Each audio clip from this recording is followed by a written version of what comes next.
Csapó nélkül forgatunk a budapesti libegőn. A véleményem a libegőről annyi, hogy az gyakorlatilag egy nyári sífelvonó drágán. Gyakorlatilag igen. De a táj az felemelő. Mutatok is egy pár képet róla.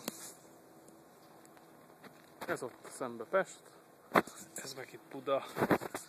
Buda sokkal bozontosabb, Pest meg sokkal házasabb. Most gyakorlatilag millió egy ház van Pesten, Budán meg egy se. Nincs Budán ház, csak ajnövényzet, fák és ilyen szubtrópusi levegő, illetve egy Teufelsberger acélsodrony, ami körbe-körbe kacsázik. Tehát a libegő. A libegő gyakorlatilag mikor épülhetett? Szerintem ezeket a zöld oszlopokat elnézve olyan 1960-70-es évek. De hát cáfoljon meg az, aki építette.